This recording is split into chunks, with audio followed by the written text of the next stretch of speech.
Hi friends, welcome back to tech tools Telugu. Friends, మన ఇండియాలో ఒక పెద్ద డిజిటల్ ఎవల్యూషన్ అయితే స్టార్ట్ అయింది. So Google maps monopoly Indian company ఒక ఓలా స్ట్రాంగ్ ఛాలెంజ్ అయితే ఇచ్చిందనమాట. సో అదే ఓలా మ్యాప్స్. సో ఈ వీడియోలో నేను మీకు ఎక్స్ప్లెయిన్ చేస్తాను గూగుల్ మ్యాప్స్ ని ఎలా ఛాలెంజ్ చేస్తుంది, ఎందుకు ఇది ఇండియాకి game changer, maybe game changer అవ్వచ్చు. ఇయర్స్ నుంచి మన నావిగేషన్ లో గూగుల్ మ్యాప్స్ ని యూజ్ చేస్తున్నాం. రైడ్స్ గానీ, ట్రావెలింగ్ గానీ, డెలివరీ యాప్స్ గానీ అన్ని గూగుల్ మ్యాప్స్ మీద డిపెండ్ అయ్యి ఉంది. బట్ ఇప్పుడు ఓలా ఇంట్రడ్యూస్ చేసిన ఓలా మ్యాప్ ఒక పక్క ఇండియన్ ఇన్నోవేషన్. ఓలా మ్యాప్స్ లో ఏం స్పెషల్ ఇప్పుడు చూద్దాం. సో మనకు real time EV charging stations information అయితే ఉంటది. Local business support, small shops గానీ, స్ట్రీట్ వెండర్స్ గానీ అన్ని ఉంటాయి. అండ్ డాటా ప్రైవసీ చూసుకున్నట్టయితే ఇండియాలోనే మన డాటా స్టోర్ అవుతుంది. ఇండియా రోడ్స్ కోసం కస్టమైజర్ చేసిన రూట్. సో మనం కంపారిజన్ చూసుకున్నట్టయితే గూగుల్ మ్యాప్స్ లో చాలా సార్లు ఇండియన్ యూజర్స్ కి ఎగ్జాక్ట్ నీడ్స్ కవర్ కాలేదు. అండ్ ఓలా మ్యాప్స్ మాత్రం డిజైన్ చేసింది ఇండియా కోసం అండ్ ఇండియన్ చేశారు. కాస్ట్ ఎఫెక్టివ్, బిజినెస్ ఫ్రెండ్లీ,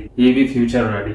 ఈ మూవ్ తో ఇండియా ఒక స్ట్రాంగ్ మెసేజ్ ఇచ్చింది. We're no longer follower, we're leaders. Global giants like USA, Japan కూడా షాక్ అయ్యారు ఇండియన్ డిజిటల్ ప్రోగ్రెస్ ని చూసి. సో కన్క్లూజన్ ఏంటంటే మనకు ఇది ఒక ఓలా మ్యాప్స్ అయితే కాదు, ఇది ఒక డిజిటల్ ఫ్రీడమ్ మూవ్మెంట్ అని. మీరు ఓలా మ్యాప్ ని ట్రై చేస్తారా? కామెంట్ లో చెప్పండి. మన ఇండియా టెక్ గురించి మరిన్ని అప్డేట్స్ కోసం మన ఛానల్ ని సబ్స్క్రైబ్ చేయండి. Tech tools Telugu. Ola maps versus Google maps కింద కామెంట్ చేయండి. మనమైతే ఫుల్ వీడియో చేయండి.